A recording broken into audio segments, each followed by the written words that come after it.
Student, last video में हमने पढ़ा था बायोडाइवर्सिटी के बारे में, उसके टाइप्स के बारे में। हमारा आज का टॉपिक है लॉस ऑफ बायोडाइवर्सिटी, यानी डाइवर्सिटी की loss. Loss of biodiversity leads two means, जैसा कि जिस तरह से हमने बताया था कि हमारे अर्थ सरफेस पे अलग अलग पार्ट पे, अलग अलग रीजन्स पे अलग अलग टाइप्स के organism such as different kinds of plants and animals पाए जाते हैं। और आज हम पढ़ेंगे इनके लॉस के बारे में। मीन्स इवोल्यूशन के टाइम से, जब से अर्थ सरफेस पे ह्यूमन बींग्स का कह सकते हैं, जो भी ऑर्गेनिज्म हैं उनकी जो है डिफरेंट टाइप्स के स्पीसीज का फॉर्मेशन हुआ, तब से लेकर आज प्रेजेंट टाइम की बात करेंगे तो एक तरह से जो है जो प्लांट की स्पीसीज थी, उनकी वैरायटीज़ थी, उनकी डाइवर्सिटी थी, वो बढ़नी चाहिए थी, बट वो बढ़ नहीं रही है। मीन्स जो वेरिएशन है वो बढ़ नहीं रहा है। इनफैक्ट स्पीसीज धीरे धीरे कम होती जा रही है। इसमें थोड़ा सा हम डिफरेंस ध्यान देंगे। मीन्स यहाँ पर वेरिएशन का मतलब पॉपुलेशन से नहीं है। जनसंख्या जो है वो human means mostly human beings की जो पॉपुलेशन है वो तो बढ़ ही रही है, बट जो डिफरेंट उसके साथ साथ छोटे छोटे जो कह सकते हैं प्लांट्स हैं, एनिमल्स हैं, उनकी संख्या धीरे धीरे कम होती जा रही है। और अर्थ सरफेस पर इकोसिस्टम को या इन्वायरमेंट को बैलेंस करने के लिए हर ऑर्गेनिज्म का जो है पाया जाना वो ज़रूरी होता है, ना कि सिर्फ human beings he earth surface पर अकेले रह सकता है। तो आज हम उसी लॉस के बारे में पढ़ेंगे जो हमारे इन्वायरमेंट में हो रही है, क्यों हो रही है, उसके रीजंस क्या हैं, उनके बारे में पढ़ेंगे। So let's start. There is continuous loss of diversity of the Earth's treasure of species. For example, the colonization of tropical Pacific island by human has led to extinction of more than 2000 species of native bird. Means जो बात कर रहे हैं कि continuously जो loss बना हुआ है डाइवर्सिटी का, वो क्यों बना हुआ है? ह्यूमन एक्टिविटीज़ से। क्योंकि अर्थ सरफेस पर कह सकते हैं टॉप जो लेवल का है ऑर्गेनिज्म वो इंसान ही है, जो कुछ भी कर सकता है। तो इस तरह से वो कुछ भी करने में हमारा एक तरह से आ जा रहा है कोलोनाइजेशन। मीन्स मनुष्य क्या कर रहा है, अभी तक कह सकते हैं धीरे धीरे डेवलपमेंट बढ़ता ही जा रहा है, अर्बनाइजेशन की तरफ बढ़ रहे हैं, कोलोनाइजेशन की तरफ बढ़ रहे हैं। मीन्स चूँकि क्या है कि पॉपुलेशन की रेट बहुत ही अधिक हाई है, धीरे धीरे पॉपुलेशन बढ़ता ही जा रहा है, और जो स्पेस है कह सकते हैं रहने के लिए, जो हैबिटेट की ज़रूरत है वो कम हो रही है। इसके लिए इंसान क्या करेगा कि वो जंगलों को काटेगा, नदियों को सुखाएगा, बांध बनाएगा, उस पर घर बनाएगा। सो एक तरह से क्या कह सकते हैं कि अपने ही जो फ़ायदे के लिए, अपने हैबिटेट के लिए वो दूसरे के हैबिटेट को नुकसान पहुंचा रहा है। और ये एक तरह से क्या है, बहुत बड़ा रीज़न है लॉस ऑफ डाइवर्सिटी का। जैसा कि यहाँ पर दिया गया है, जो ट्रॉपिकल पैसिफिक आइसलैंड पर कोलोनाइजेशन के कारण क्या हुआ है, more than 2000 species of native bird जो है वो गायब हुई हैं। नेक्स्ट हम पढ़ेंगे the red list of IUCN। यहाँ पर ध्यान देंगे, रेड लिस्ट जो है वो IUCN जो एक संस्था है, एक ऑर्गेनाइजेशन है, एक यूनियन है, वो एक लिस्ट बनाती है जिसे कहते हैं रेड लिस्ट। रेड लिस्ट में जो ऑर्गेनिज्म जो एक्सटिंक्ट हो गए हैं उनके बारे में पूरा कंप्लीट एक कह सकते हैं डेटा सेव रहता है। IUCN का फुल फॉर्म जो है वो एग्ज़ाम में बार बार पूछा जाता है। इसका फुल फॉर्म होता है International Union for Conservation of natural Resources, या International Union for Conservation of Nature, दोनों ही चीज़ें होती हैं।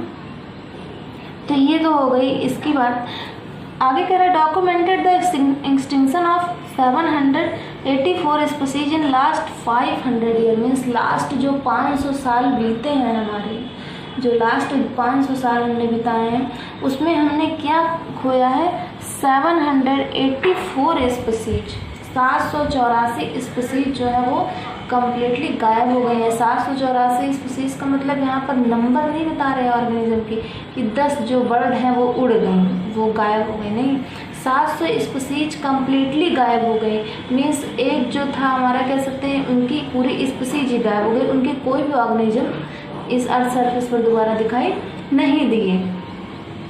The last 20 years witness the loss of 27 species. फिर कह रहे हैं लास्ट के जो भी हमने 20 साल जो बिताए हैं वो गवाह हैं, वो विटनेस है किस चीज़ के, loss of 27 species. Means last जो 20 ईयर बिताए हैं हमने, सिर्फ उसमें ही हमने 27 स्पीसीज को खो दिया है। मीन्स कह सकते हैं कि धीरे धीरे ये जो एक्सटिंक्शन की रेट है, ये जो लॉस की रेट है वो बढ़ती ही चली जा रही है।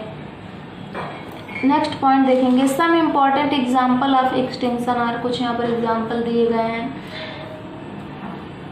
जैसा dodo, dodo is a bird, Mauritius. Thylacine जो है वो ऑस्ट्रेलिया से बिलोंग करता है। स्टीलर सी काऊ जो है रसिया। And sub species of tiger, like tiger के भी कुछ स्पीसीज हैं जैसे बाली, जावा एंड कैस्पियन, ये सारे क्या हैं, एक्सटिंक्ट हो चुके हैं, गायब हो चुके हैं अर्थ सरफेस पर। नेक्स्ट देखेंगे, presently more than 15,500 species worldwide are facing the threat of extinction. इसके साथ साथ ही अभी ये तो बात कर रहा था कि जो गायब हो गए उनकी, बट अभी क्या कह रहा है, इसके साथ साथ ही प्रेजेंट टाइम में अगर हम देखेंगे तो 15,500 स्पीसीज से अधिक वर्ल्ड वाइड जो स्पीसीज हैं, ऑर्गेनिज्म है, वो क्या कर रहे हैं, facing the threat of extinction, extinction के थ्रेट को, एक्सटिंक्शन के खतरे से, गायब होने के खतरे से गुजर रहे हैं। मीन्स एक तरह से कह सकते हैं वो भी गायब होने वाले हैं, 15,500 स्पीसीज। दिस इंक्लूड 32% ऑफ एम्फीबियन, जिसमें 32% एम्फीबियन है, 23% ऑफ मैमेलियन है एंड 12% ऑफ बर्ड स्पीसीज है, जो क्या है, फेस कर रहे हैं किसको, threat of extinction. About 31% of gymnosperm are facing the threat. इसके साथ साथ ही जो 31% जिम्नोस्पर्मी प्लांट हैं जो गायब होने वाले, मीन्स यहाँ पर कह सकते हैं जो टोटली 100% है उससे 31% स्पीसीज ऐसी हैं जिम्नोस्पर्म की जो क्या होने वाली हैं, एक्सटिंक्ट होने वाली हैं, गायब हो जाने वाली हैं, और इसके खतरे को क्या कर रही हैं, फेस कर रही हैं। The ecologist now warn that in next 100 year about 50% of all the species are on earth will be wiped out। इसके साथ साथ ही क्या है, इकोलॉजिस्ट जो है वो वार्न कर रहे हैं, किस लिए वार्न कर रहे हैं, कि अगर हमने अपनी जो हमारी एक्टिविटीज़ हैं, जो दूसरों को डिस्टर्ब करने की एक्टिविटीज़ हैं, उनको अगर हमने कम नहीं किया तो आने वाले 100 ईयर्स में, आने वाले 100 साल में हम क्या करेंगे, 50% ऑफ ऑल द स्पीसीज क्या करेंगे, उनको खो देंगे। मीन्स अर्थ सरफेस पर 50% स्पीसीज जो है वो गायब हो जाएंगे और 50% बचेंगे। ऐसा किसने कहा, इकोलॉजिस्ट ने वार्न किया है। बायोडाइवर्सिटी जो है वो कह सकते हैं सिर्फ एक चैप्टर नहीं है, एक टॉपिक नहीं है, एक करंट का मैटर है। इसको जो है हर कोई अपनी एक्टिविटीज़ से अवेयर होकर इसको हम बचा सकते हैं कि हमारे जो आसपास जो डिफरेंट काइंड्स के बर्ड्स पाए जाते हैं, एनिमल्स पाए जाते हैं, उनको कैसे हम कंजर्व करें, कैसे उनको बचाए रखें। इसके साथ ही उनको कैसे उनकी जो है सुविधाएं प्रोवाइड करवाएं कि वो उनको किसी भी तरह का कोई थ्रेट फेस ना करना पड़े। तो नेक्स्ट पॉइंट में हम पढ़ेंगे cause of loss of biodiversity, means जो बायोडाइवर्सिटी के लॉस जो हो रही है उसके रीज़न क्या क्या हैं। सो काज ऑफ एक्सटिंक्शन में हम पढ़ेंगे, the accelerated rate of species extinction is largely due to human activities. Means openly कह रहा है कि जो एक्सटिंक्शन है, जो लॉस ऑफ डाइवर्सिटी है, वो किसकी वजह से हो रही है, वो किसकी वजह से उसकी रेट बढ़ रही है, ह्यूमन एक्टिविटीज की वजह से। देयर आर 4 मेजर काज 4 जो मुख्य कारण हैं इसके, जो 4 मेजर रीज़न हैं उनके बारे में यहाँ दिया गया है। और ये जो 4 रीज़न हैं इनको कहते हैं द एविल क्वार्टर।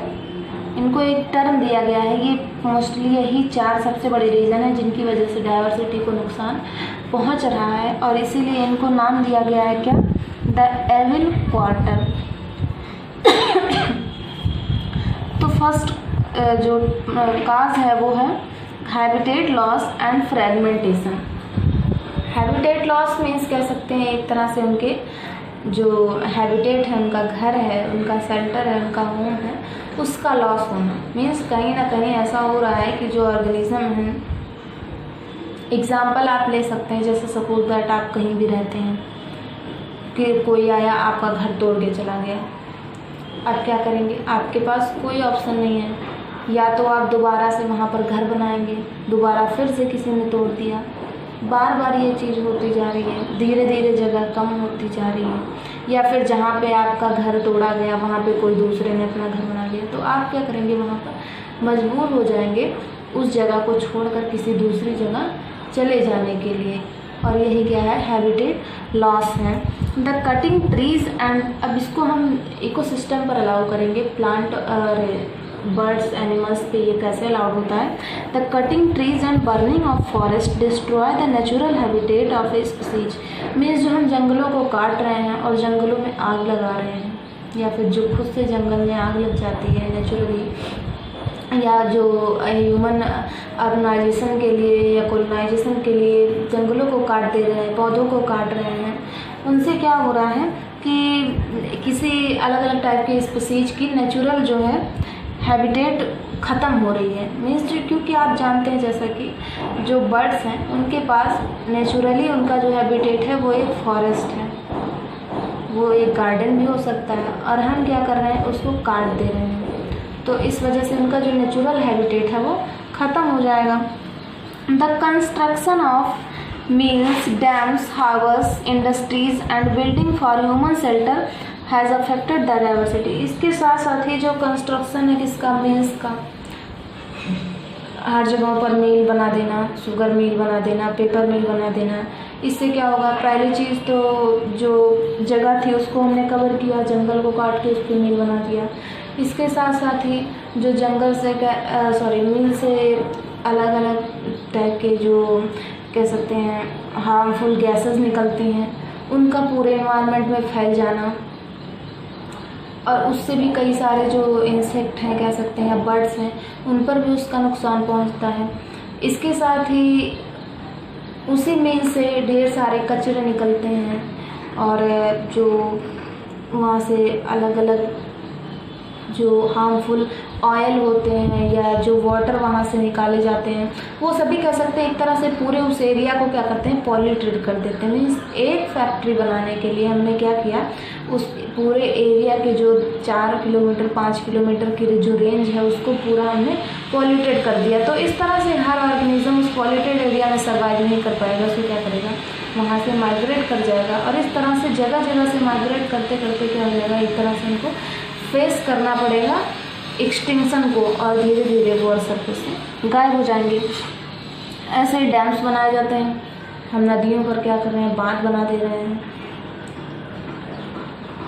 उसके आसपास के पौधों को काट रहे हैं, क्योंकि मोस्टली जितने भी रिवर्स होते हैं उनके आसपास ढेर सारे जंगल्स होते हैं और पौधे होते हैं, उनको काटेंगे फिर उस पर बांध बना देंगे। इससे भी क्या होगा, एक तरह से बायोडाइवर्सिटी को नुकसान पहुंचेगा।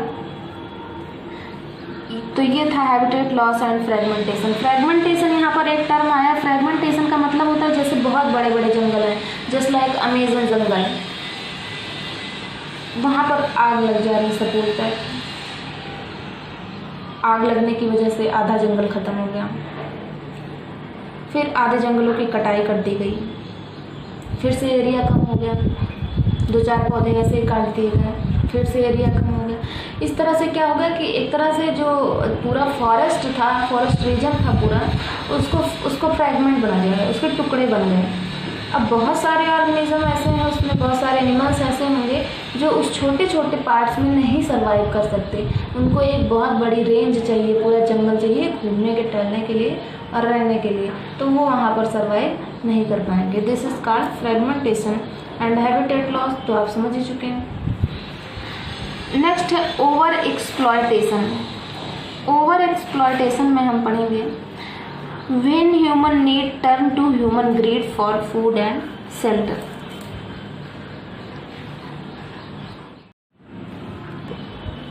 तो ओवर एक्सप्लॉयटेशन में हम देखेंगे, ओवर एक्सप्लॉयटेशन का मतलब होता है जैसा कि सभी ऑर्गेनिज्म इसी इन्वायरमेंट में रहते हैं, मीन्स एक जू प्लैंक्टन से लेकर एक डायनासोर तक, एक कंगारू तक सभी जो छोटे बड़े ऑर्गेनिज्म हैं वो सभी इसी एक एनवायरनमेंट में एक साथ इसी अर्थ सरफेस पर पाए जाते हैं।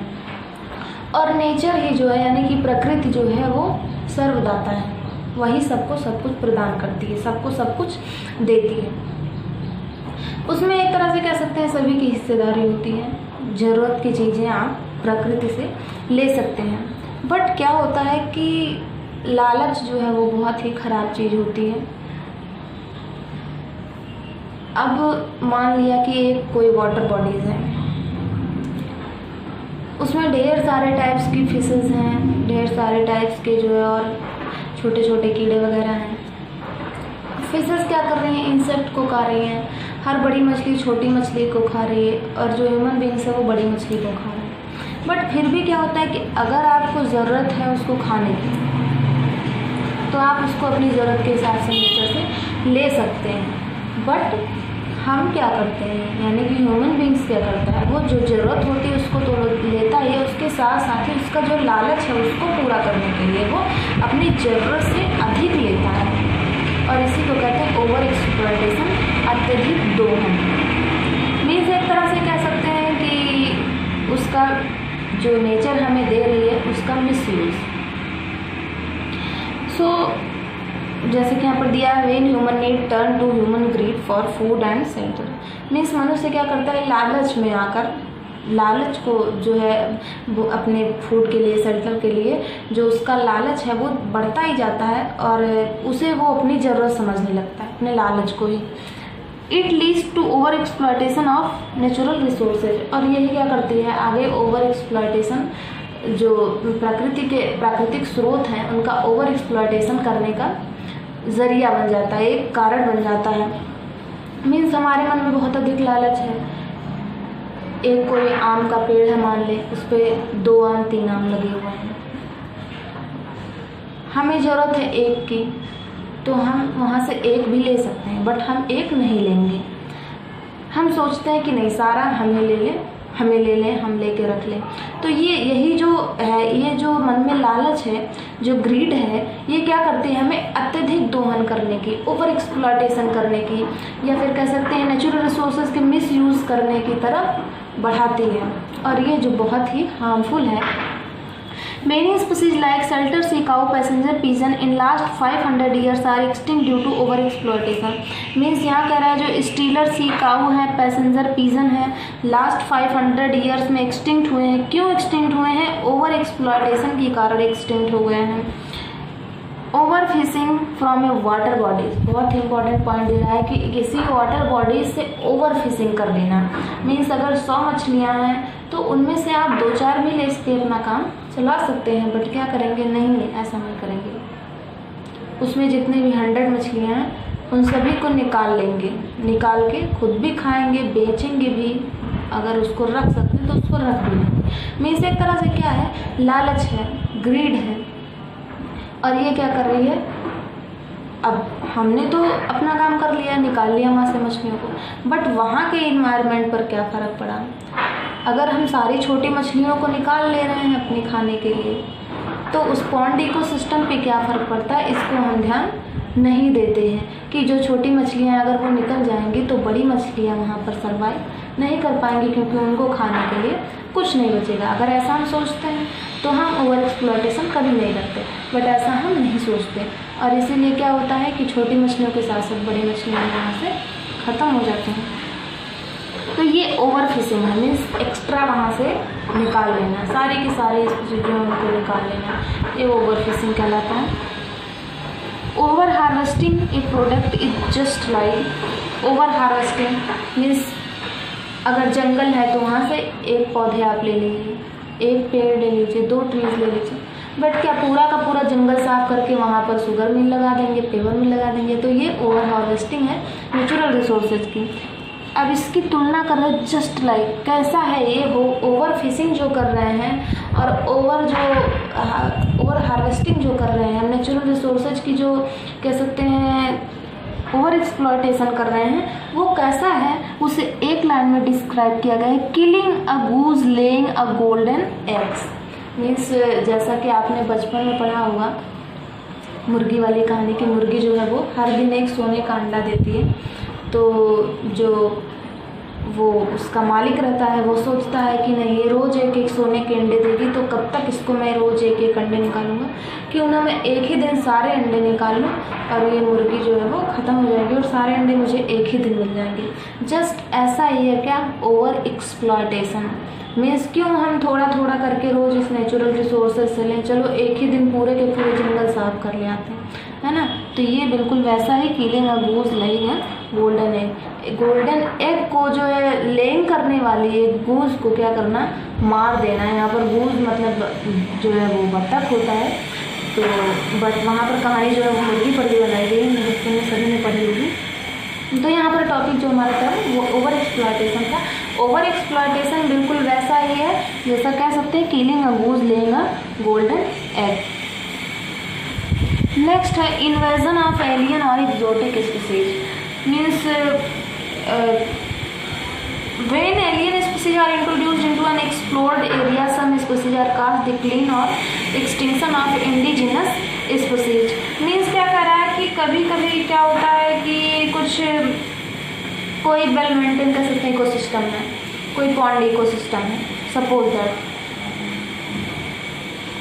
उसमें किसी नए स्पीसीज को, किसी एलियन स्पीसीज को कह सकते हैं, किसी एक्सोटिक मीन्स किसी बाहरी स्पीसीज को लाके इंट्रोड्यूस करा देना क्या होता है, इसको इंट्रोड्यूस करा दिया हमने, और कभी कभी वो क्या करता है कि वहाँ के बाकी स्पीसीज के लिए खतरा बन जाता है और वो वहाँ के एनवायरनमेंट को क्या करता है, क्लीन कर देता है, डिक्लीन कर देता है, ख़त्म कर देता है। कैसे? एग्जाम्पल बता रहा है, इंट्रोडक्शन ऑफ वीड स्पीसीज, कुछ घास पतवार जो है खरपतवार, उनके कुछ स्पीसीज जैसा कि कैरेट ग्रास जिसको पार्थेनियम कहते हैं, लैंटाना एंड वाटर हाइसिंथ जिसको कहते हैं आइकॉर्निया जलकुंभी, has posed threat to the native species and damage to environment. तो ये क्या है, एक तरह से बहुत ही डेंजर प्लांट है इन्वायरमेंट के लिए, और जो है जो इन्वायरमेंट को इकोसिस्टम को डैमेज कर देते हैं। मीन्स अगर आप जो है किसी पॉन्ड इकोसिस्टम है वहाँ पर ला के आप या वो सारी जो यहाँ के एंडेमिक स्पीसीज है वहाँ पर ग्रोथ कर सकते हैं। आपने कोई exotic species such as Eichhornia को ला के इस पॉन्ड इकोसिस्टम में इंट्रोड्यूस करा दिया, तो ये आइकॉर्निया क्या होगा, तेज़ी से बढ़ेगा, पूरे जो वाटर सरफेस है उस पर कवर कर लेगा और ऑक्सीजन की कमी हो जाने के कारण सारी मछलियाँ जो है वो ख़त्म हो जाती हैं। तो इस तरह से हम इसको डिस्क्राइब कर सकते हैं, इन्वेजन ऑफ एलियन और exotic species. And the last is coextinction. Coextinction means when a plant और animal species become extinct its obligatory associated species. Means कभी कभी क्या होता है कि कुछ प्लांट या एनिमल होते हैं वो एक्सटिंक्ट हो जाते हैं। किस वजह से एक्सटिंक्ट हो जाते हैं? Obligatory associated species means example से समझेंगे हम, when a host species become extinct means जैसा आप कह सकते हैं कि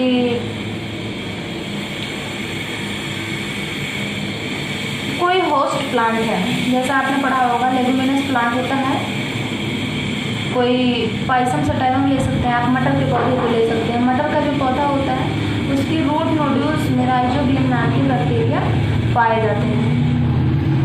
तो राइजोबियम, अब सपोज दैट कि अगर हमने मटर के पौधे उगाने बंद कर दिए तो क्या राइजोबियम बैक्टीरिया जो है वो ग्रो कर पाएगा? नहीं कर पाएगा, क्योंकि जब मटर का पौधा ही नहीं है तो रूट नोड्यूल्स नहीं बनेंगे, और रूट नोड्यूल्स नहीं बनेंगे तो राइजोबियम को रहने के लिए ना तो हैबिटेट मिलेगा और ना ही फूड मिलेगा। तो इस तरह से कभी कभी क्या होता है कि अपने होस्ट के गायब हो जाने के कारण भी कुछ जो उनके डिपेंडेंट ऑर्गेनिज्म है वो भी गायब हो जाते हैं। This is called code extinction. तो ये सारे 4 मेन रीज़न थे जिनको आप बहुत ही अच्छे से याद करिएगा, एग्जाम में पूछे भी जाते हैं, बहुत इंपॉर्टेंट टॉपिक है। इनको कहते हैं 4 मेजर क्वार्टर या 4 कास्ट क्वार्टर कह सकते हैं इनको। और इसके साथ ही लॉस ऑफ बायोडाइवर्सिटी क्या है, इसके रीज़न क्या क्या हैं, क्यों गायब होते हैं, पूरी कंप्लीटली एग्जाम्पल के साथ आपको पढ़ा दिया गया है। हो सकता है आपको समझ में आ गया होगा अच्छी तरीके से, नहीं तो आप दोबारा का रिवीजन भी कर सकते हैं नोट्स के थ्रू।